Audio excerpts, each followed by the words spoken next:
The dust kicked up around Grace Sullivan's boots as she ran through the narrow canyon pass, her breath coming in ragged gasps that burned her throat with each desperate inhale. Behind her, somewhere in the twisted maze of red rock and scrub brush, she could hear the distant shouts of men who wanted to claim the $500 reward her ex-husband had placed on her head for the crime of leaving him alive instead of staying to become another victim of his fists. It was September of 1876, and the Arizona Territory was unforgiving to women who dared to choose freedom over a wedding ring stained with blood and broken promises. She had made it as far as a trading post on the edge of nowhere when she saw the poster tacked to the weathered wood beside the door. Her own face stared back at her from the crude sketch, younger looking than she felt after 3 years of marriage to Marcus Crenshaw, with the word "wanted" printed in bold letters above her name and a description that painted her as a thief and a runaway wife. The lies made her stomach turn, but the amount of money offered made her knees weak. $500 was enough to make even honest men consider betraying their principles. Grace pulled her hat lower over her dark blonde hair and kept her eyes down as she entered the post, praying that the proprietor had not studied the poster too closely. She needed supplies, water, and information about the nearest town where she might disappear into anonymity. The man behind the counter barely glanced at her as she gathered what little she could afford with the money she had sewn into the lining of her dress before fleeing in the middle of the night 2 weeks ago. As she stepped back into the harsh sunlight, counting the coins she had left, a tall figure moved between her and her horse. Grace's hand instinctively went to the small pistol hidden in the folds of her skirt, but she froze when she saw what the man was doing.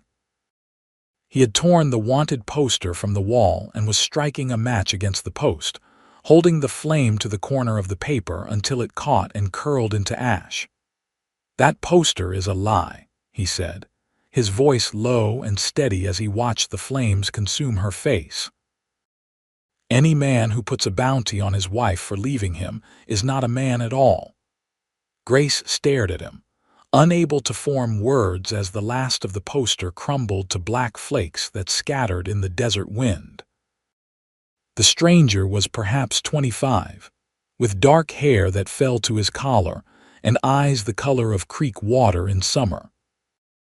He wore the clothes of a working cowboy, trail-worn and practical, with a gun belt slung low on his hips that spoke of someone who knew how to use the weapon but did not draw it for pleasure. "You don't know me," Grace finally managed, her voice hoarse from days of rationing water and swallowing dust. "You don't know if that poster tells the truth." "I know enough," he replied, dropping the last burning corner and grinding it under his boot heel. "I know Marcus Crenshaw, and I know the kind of man he is. I worked his ranch for 3 months before I saw what he did to you and quit. My name is Thomas Irving, and if you need help getting somewhere safe, I have a horse, and I know these territories." The relief that flooded through Grace was so intense it nearly brought her to her knees. She had been alone for so long, first in her marriage and then in her flight, that the simple offer of help from a stranger who asked nothing in return felt like water in the desert. But caution had kept her alive this long, and she could not afford to trust too easily. "Why would you help me?" she asked, studying his face for any sign of deception. "That poster means money, more money than most men see in a year." "Why burn it?" Thomas met her gaze without flinching. "Because some things matter more than money. I have a sister back in Kansas. If she ever needed to run from a man like Crenshaw, I would hope someone would help her instead of turning her in for bounty. Besides, I have been heading toward California anyway. Sonora is about 2 weeks' ride from here, up in the Sierra Nevada foothills. Gold country. Easy enough to disappear in a mining town where people come and go every day." Grace wanted to believe him. Every instinct screamed that she should take her horse and ride in the opposite direction, trusting no one. But exhaustion was making her bones ache and her judgment cloudy. She had perhaps 3 days of supplies left, and she had no clear plan beyond putting as much distance between herself and Marcus as possible. "I can't pay you," she said quietly. "I have almost nothing left. I am not asking for payment." Thomas gestured toward the horses. "But we should move. If I saw that poster, others have too, and Crenshaw has probably hired men to track you. We can make it to the border of California in 4 days if we ride hard and stick to the less traveled routes." Against the screaming voice of self-preservation in her head, Grace nodded. She mounted her horse, a sturdy mare she had bought from a sympathetic rancher's wife who had seen the bruises on her arms and asked no questions, and followed Thomas Irving away from the trading post and deeper into the wilderness that stretched between her past and whatever uncertain future awaited. They rode in silence for the first few hours, following dry creek beds and narrow passes that hid them from anyone traveling the main roads. Thomas set a steady pace that covered ground without exhausting the horses, and he seemed to know instinctively where water could be found and which trails would offer the most cover.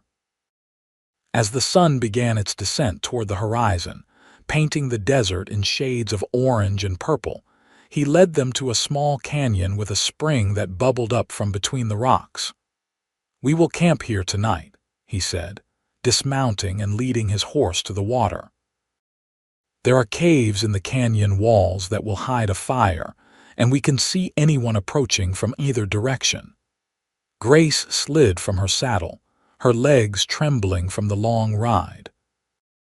She had grown soft during her marriage, confined to the ranch house and forbidden from doing anything that Marcus considered unladylike. The journey had already stripped away that softness, leaving behind someone harder and more determined than the girl who had married at 18, believing that love was supposed to hurt a little.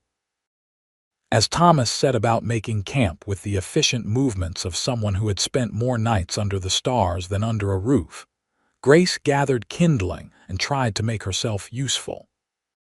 She was acutely aware that she knew very little about surviving in the wilderness, but she was a quick learner and stubborn enough to figure things out through trial and error. "You said you worked for Marcus," she ventured as they sat beside the small fire, eating the simple meal of beans and dried meat that Thomas had pulled from his saddlebags. "I don't remember seeing you at the ranch." "I worked mostly with the cattle, out on the range," Thomas said, staring into the flames. "But I came back to the house one day to report to Crenshaw about some losses to rustlers. You were in the kitchen and he was angry about something. Burned food, I think. He hit you hard enough to knock you down, and when you tried to stand, he kicked you. I saw the whole thing through the window." Grace felt her face grow hot with shame and anger. She had become so accustomed to hiding the violence that having someone speak of it so plainly made her feel exposed and vulnerable. "Why did you quit?" "Because I told him if I ever saw him touch you like that again, I would kill him. He laughed and said you were his wife and he could do what he wanted. I packed my gear that night and left." Thomas looked up from the fire, his expression serious. "I should have done more. I should have helped you then." "There was nothing you could have done," Grace said softly. "I was not ready to leave yet. I kept thinking he would change, that if I could just be better or quieter or more perfect, he would stop. It took me 2 more years to realize that nothing I did would ever be enough because the problem was not me." They sat in silence for a while, listening to the crackle of the fire and the distant cry of a coyote. Grace found herself studying Thomas in the flickering light, noticing details she had missed in her panic earlier. He had kind eyes, the sort that crinkled at the corners when he smiled, and his hands were calloused from hard work but gentle when he handled the horses. There was something steady about him, an unshakable quality that made her feel safer than she had felt in years. "Tell me about Sonora," she said, needing to break the silence before her thoughts wandered into dangerous territory. "What is it like?" Thomas leaned back against his saddle, his expression thoughtful. "I passed through once about a year ago. It was a mining camp during the gold rush, back in '48, but it has grown into a proper town now. Lots of people from all over, including Mexico, which is how it got the name. The mines are still working, though the easy gold is long gone. But that means there are stores and hotels and churches. A person could start over there and no one would think twice about it." "A person could start over," Grace repeated, tasting the words like something fragile and precious. "I have been running for so long that I had almost forgotten there might be an ending where I get to stop and build something instead of just hiding." "You will get there," Thomas said with conviction. "I promise you that."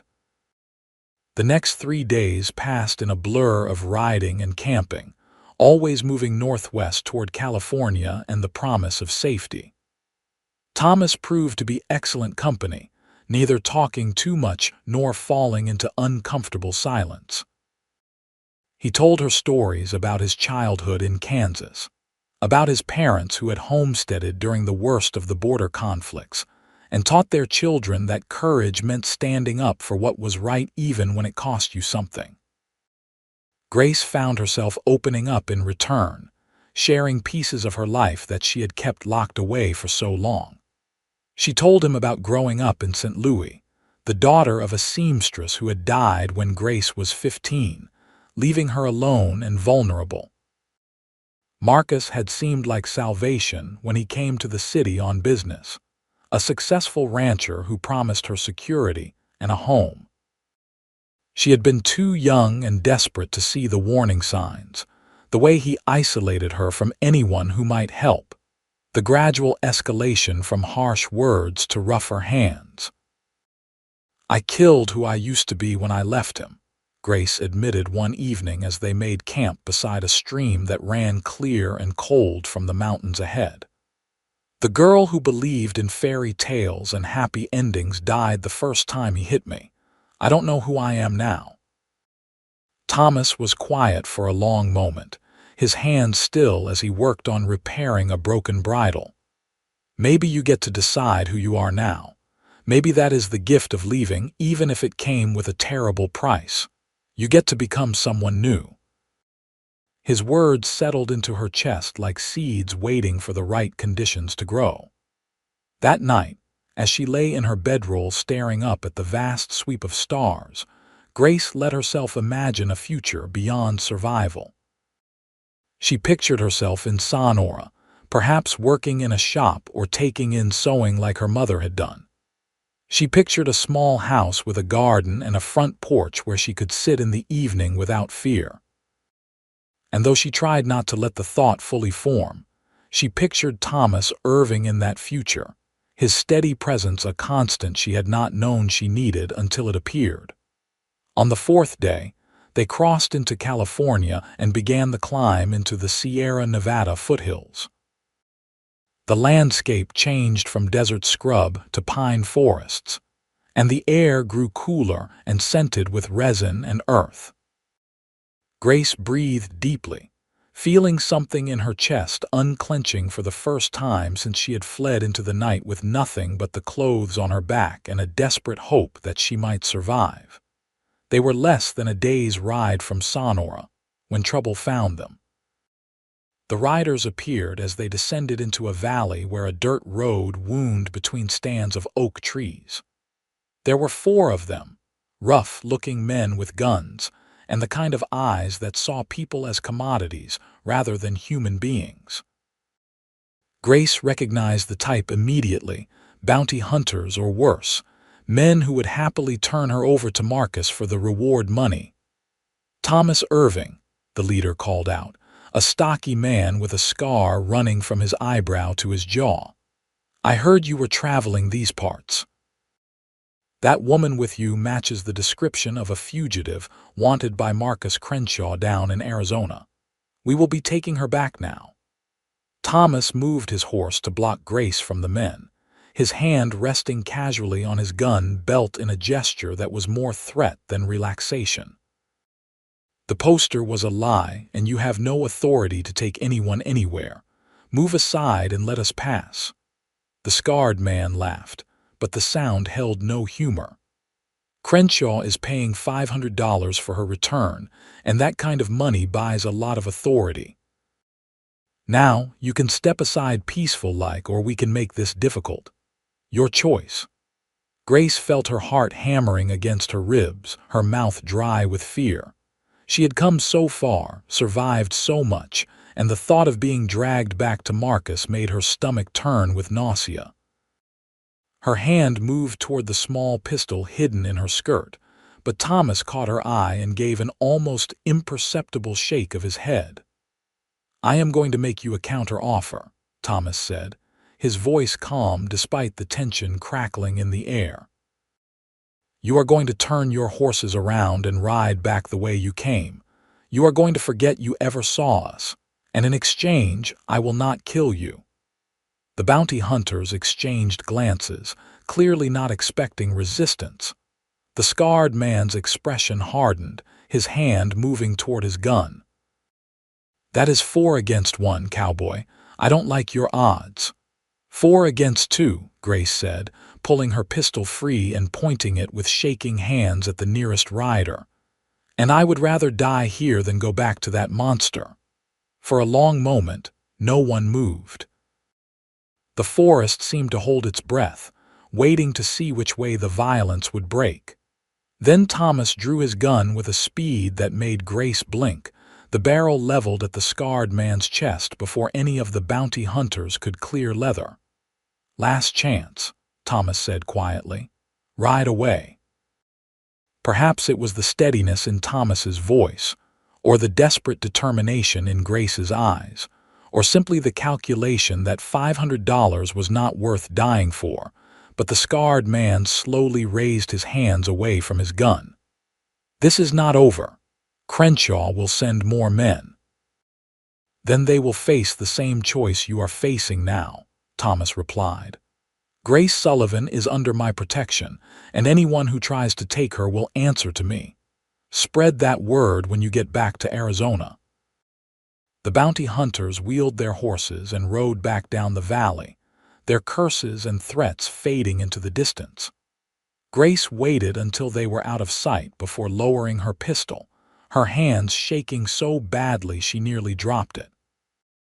Thomas holstered his gun and moved his horse close to hers, his hand reaching out to steady her. "Are you all right?" he asked, his eyes searching her face. "I have never pointed a gun at anyone before," Grace whispered. "I don't know if I could have pulled the trigger." "You did not have to, and that is what matters." "But Grace, they were right about one thing. Crenshaw will send more men. A man like him does not give up easily, especially when his pride is wounded." Thomas paused, seeming to struggle with his next words. "When we get to Sonora, you should stay close to me, at least until we know you are safe." Grace nodded, too shaken to argue. They rode the rest of the way in silence, finally emerging from the forest as the sun began to set. Spread out before them in the valley was Sonora, a collection of wooden buildings and mine works that had grown into a bustling town.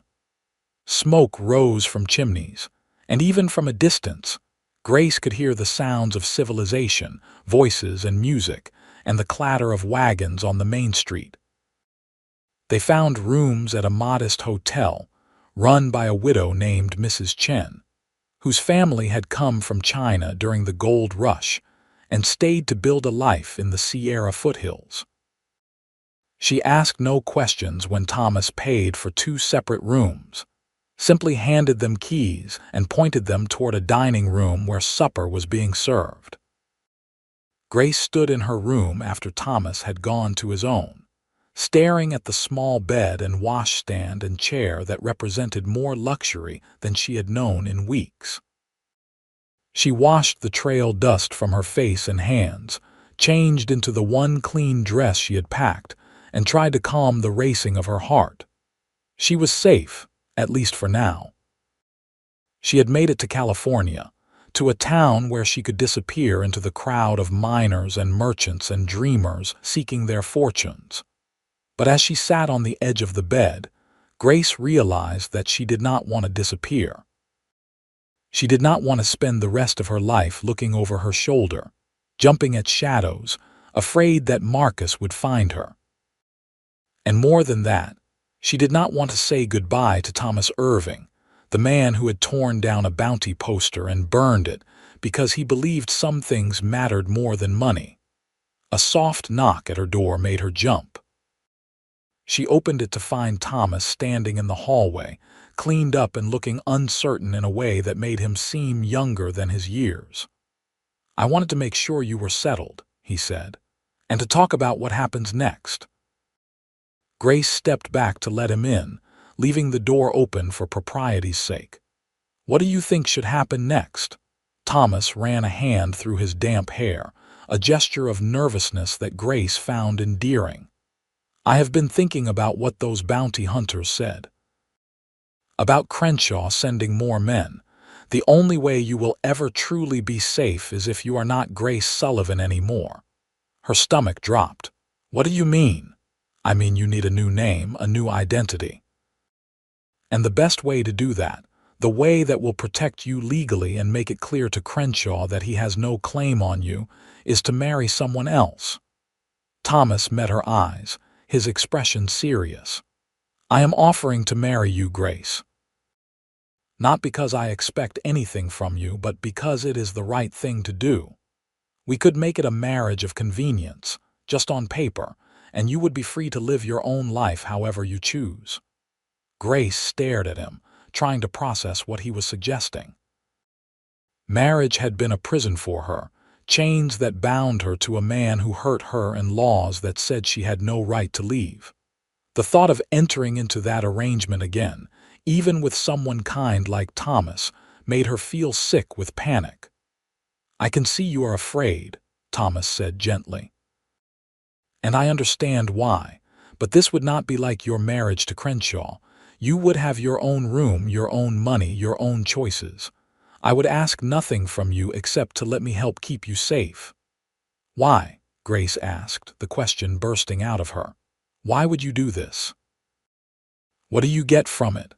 Thomas was quiet for a long time, his gaze dropping to the floor. When he looked up again, there was something vulnerable in his eyes that made Grace's breath catch. "Because in the weeks we have been traveling together, I have come to care about you. Not as a woman who needs rescuing, but as a person who is brave and strong and deserves a chance to build the life she wants. And if I am being honest, I have come to care about you in other ways too, ways that I have no right to feel given everything you have been through. But I would never ask you to return those feelings. I just want to help." Grace felt tears burning behind her eyes. She had been so focused on survival, on running and hiding and staying one step ahead of Marcus, that she had not allowed herself to feel anything beyond fear and determination. But Thomas's words cracked something open inside her, and she realized that she cared about him too. She cared about his kindness and his steady presence. She cared about the way he listened when she spoke and never made her feel small or foolish. She cared about the future he was offering, not as a jailer but as a partner. "What if I said I want more than a marriage of convenience?" Grace asked, her voice barely above a whisper. "What if I said that I have feelings for you too, but I am terrified because the last time I trusted a man with my heart, he broke me?" Thomas crossed the small room in 2 strides, taking her hands in his. His touch was warm and gentle, nothing like the grabbing, bruising hold she had learned to fear. "Then, I would say we take it as slow as you need. I would say that you set the boundaries and I will respect them. I would say that I am willing to wait as long as it takes for you to feel safe, because you are worth waiting for." Grace looked up into his creek water eyes and saw nothing but sincerity and hope. She thought about the man who had torn down a wanted poster and burned it because he believed she deserved better. She thought about the weeks they had spent traveling together, the way he had never once made her feel afraid or pressured or less than human. She thought about the future she had imagined, and how in every version Thomas was there. "Ask me again," she said. "Ask me to marry you not just for safety, but for real." Thomas's face transformed, hope and joy and something tender lighting his features. He squeezed her hands gently. "Grace Sullivan, would you do me the honor of becoming my wife? I promise to respect you and protect you and never raise a hand to you in anger. I promise to be your partner in building whatever life we want together.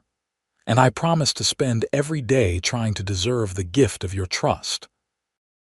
"Yes," Grace said, tears streaming down her face now, but they were tears of relief and hope rather than pain. "Yes, I will marry you."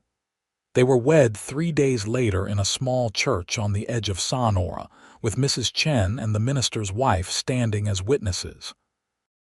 Grace wore a simple blue dress that she had purchased with the last of her money, and Thomas wore his best shirt and a nervous smile that made Grace's heart feel too large for her chest.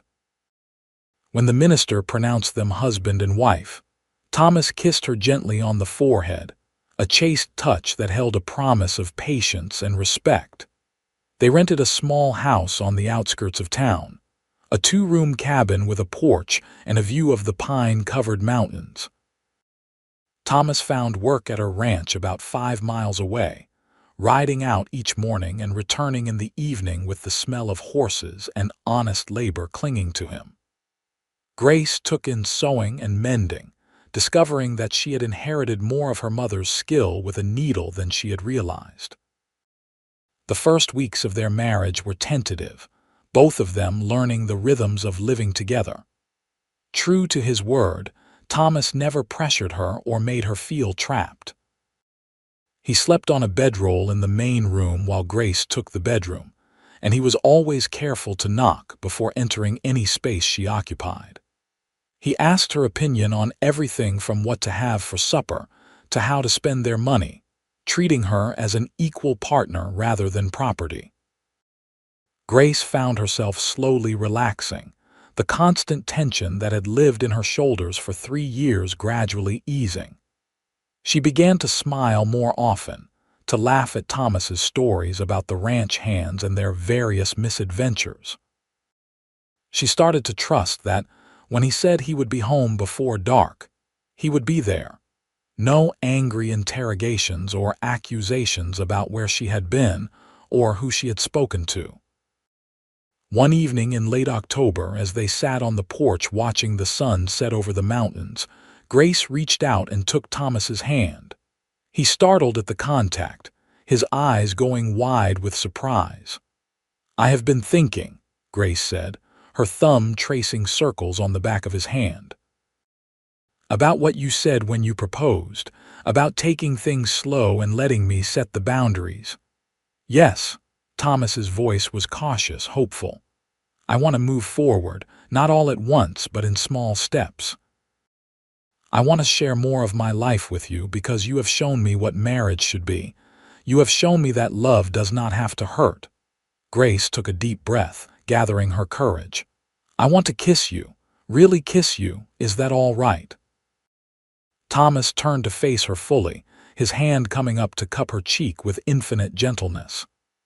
"That is more than all right. But Grace, if you change your mind at any point, if you need to stop or slow down, you just say so. No questions, no anger, no consequences. You are in control of this."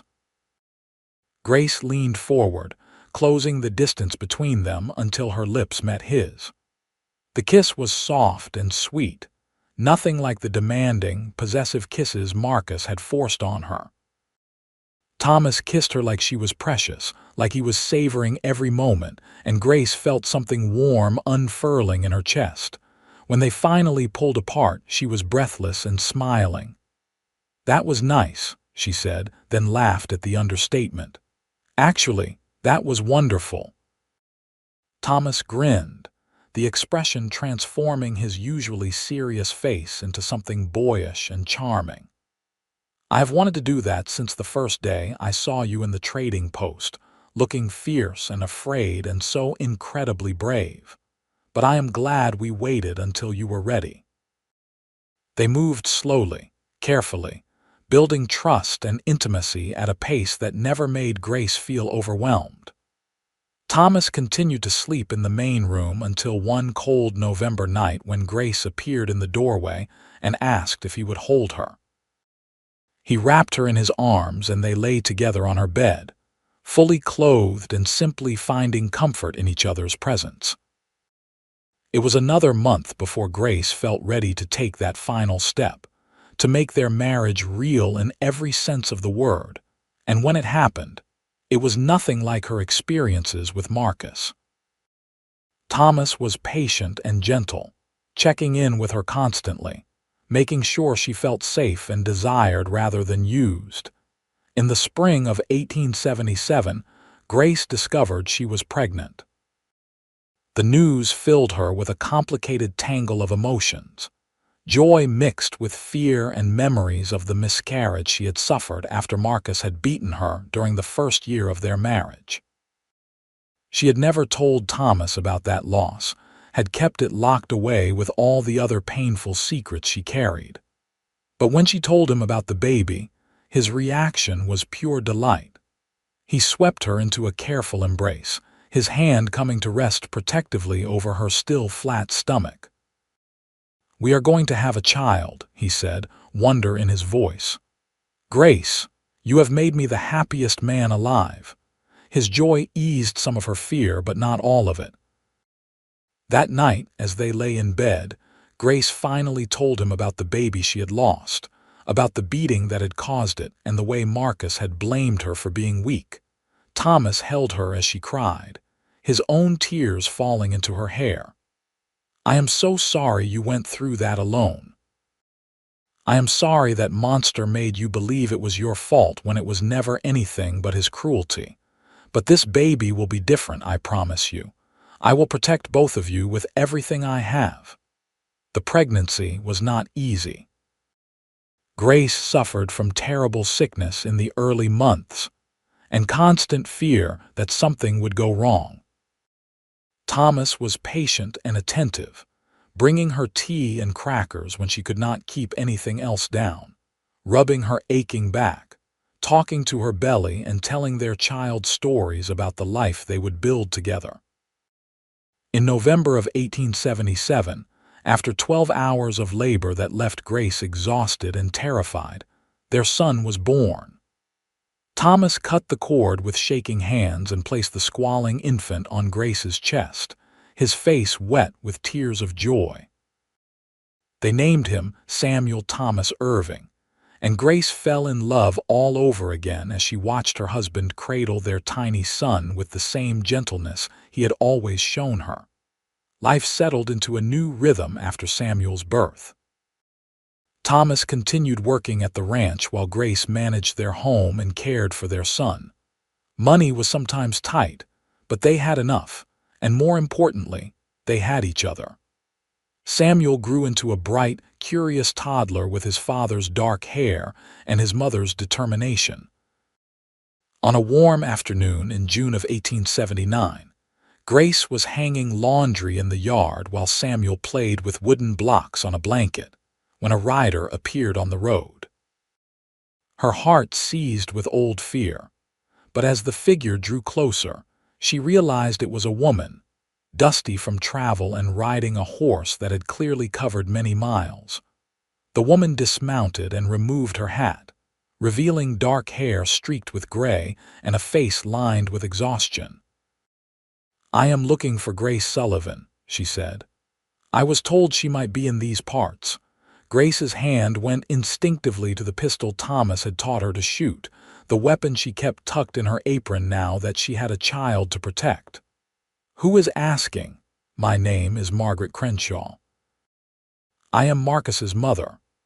The woman raised her hands in a gesture of peace. "Please, I am not here to cause trouble. I need to speak with you about my son." Grace's mind raced, trying to understand what this could mean. She had never met Marcus's mother, had been told the woman lived back east and wanted nothing to do with her son's marriage. What about him? Margaret's face crumpled with grief. He is dead. 3 months ago. Got into a fight with one of his ranch hands, a man he accused of stealing. Pulled his gun, but the other man was faster. Marcus died instantly. The words hung in the air between them. Grace waited for relief, for triumph, for something beyond the strange numbness that settled over her. Marcus was dead. The monster who had haunted her nightmares could not hurt her anymore. "Why come here to tell me?" Grace asked, her voice steady despite the turmoil inside. "Because I found things when I was settling his affairs. Wanted posters with your face on them. Letters to bounty hunters. Evidence of the kind of man my son really was." Margaret's voice broke. "I knew he had problems, anger issues that started after his father died. But I told myself they were not that bad, that he would outgrow them. I failed you by not seeing the truth, and I failed him by not getting him help before he became a monster. I came to apologize and to tell you that you never have to look over your shoulder again. The bounty is gone, along with any legal claim he had on you." Grace felt her legs go weak. She sank onto the porch steps, processing the enormity of what she was hearing. Freedom. Real freedom, not just the fragile safety of distance and a new name, but the permanent kind that came from knowing her tormentor was gone. "I don't know what to say," Grace admitted. "I spent so long being afraid of him, hating him, running from him, and now he is just gone." Margaret sat down beside her, keeping a respectful distance. "You owe him nothing, not even the grace of forgiveness. I am not asking you to mourn him or pretend he was anything other than what he was. I just wanted you to know that you are free, and I am sorry for all the ways my family failed you." Samuel toddled over, curious about the stranger, and Grace lifted him onto her lap. "This is my son, Samuel, and I have a husband now, a good man who has never raised a hand to me in anger. I built a new life, and Marcus has no place in it, not even as a ghost to fear." "Then I am glad," Margaret said simply. "You deserved better than what my son gave you, and it sounds like you found it." They talked for a while longer, Margaret sharing what little she knew about the legal dissolution of Grace's first marriage and the dispersal of Marcus's estate. When she finally mounted her horse to leave, Grace felt a chapter of her life closing with a finality that was both strange and liberating. Thomas came home that evening to find Grace sitting on the porch with Samuel sleeping in her arms, staring out at the mountains with an expression of wonder on her face. He sat down beside her, his arm coming around her shoulders. "Something happened today," Grace said, and told him everything about Margaret's visit and Marcus's death. When she finished, Thomas was quiet for a long moment. Then he turned her to face him, his hands gentle on her shoulders. "How do you feel, free?" Grace said, testing the word.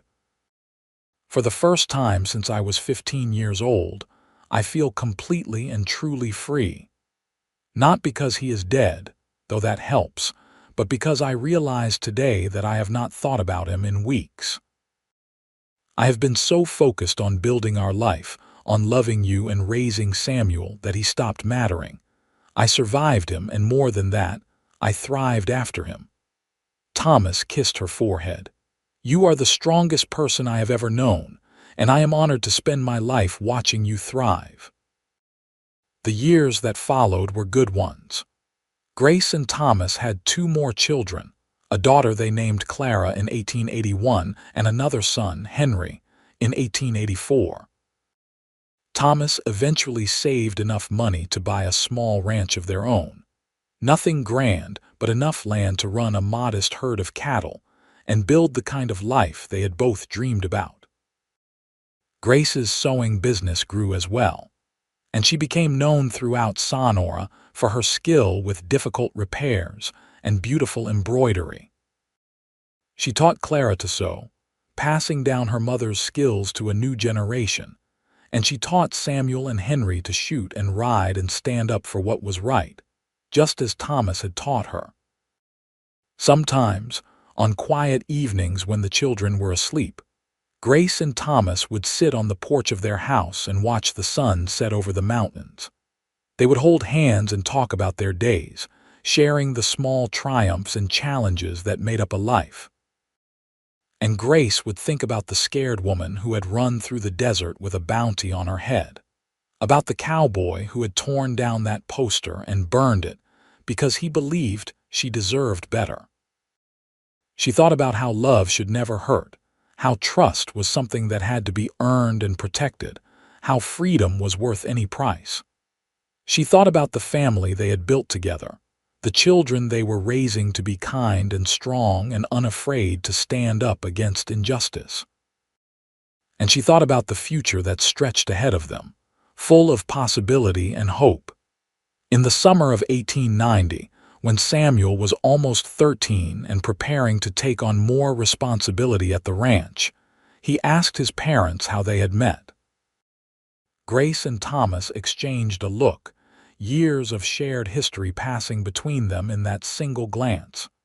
"Your father saved my life," Grace said simply. "Not just once, but every day since, by showing me what real love looks like." Thomas shook his head, his hand finding Grace's and lacing their fingers together in a gesture that had become as natural as breathing. "Your mother saved herself.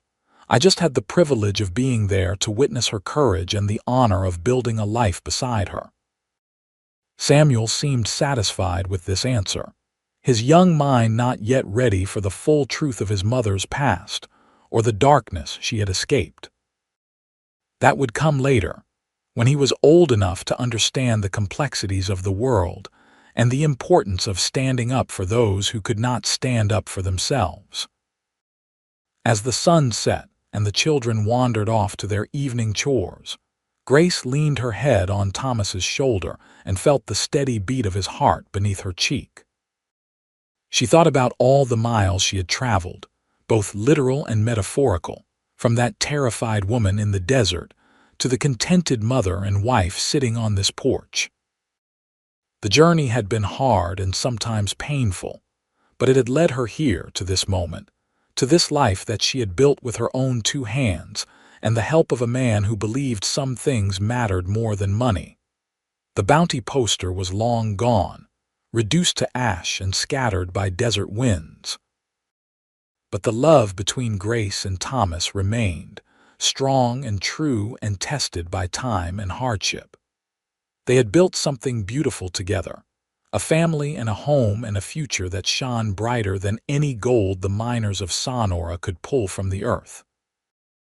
And if sometimes Grace woke in the night from dreams of the past, Thomas was always there to hold her and remind her that she was safe, that she was loved, that she had survived and thrived and created a legacy that had nothing to do with the man who had tried to break her. She was Grace Irving now, wife and mother and businesswoman, and the woman who had run through the desert with a bounty on her head was just a chapter in her story, not the whole book. As the years turned into decades, their love only deepened.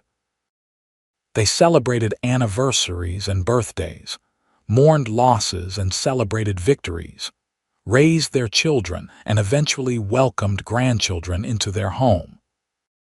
Samuel grew up to be a rancher like his father, marrying a kind woman from Sacramento and giving Grace and Thomas two beautiful grandchildren. Clara became a teacher, dedicating her life to education and helping children learn to read and write. Henry followed his mother's business sense, opening a store in Sonora that became a cornerstone of the community. On their 25th wedding anniversary in 1902, Thomas and Grace stood on the same porch where they had shared their first real kiss all those years ago. Their hair was streaked with gray now, their hands marked by the years of work and struggle and triumph, but their love was as strong as ever. "You ever regret it?" Thomas asked, his arm around her waist. saying yes to a stranger who offered you marriage as protection. Grace turned to face him, her hands coming up to frame his weathered face. Not for a single moment. You gave me back my life, Thomas Irving. You gave me freedom and safety and love. You gave me children and a home and a future I could never have imagined when I was running through that desert. You gave me everything. You gave me just as much, Thomas replied, his voice thick with emotion. You taught me what courage really means. You showed me that love is not about possession or control, but about partnership and respect. You gave me a family and a purpose, and a reason to be the best man I could be. Every day with you has been a gift. They kissed then, long and deep and full of 25 years of shared history and love that had weathered every storm. And as the sun set over the California mountains, painting the sky in shades of gold and crimson, Grace Sullivan Irving knew that she had finally found what she had been searching for all those years ago, when she fled into the night with nothing but hope and determination. She had found home. Not a place, but a person.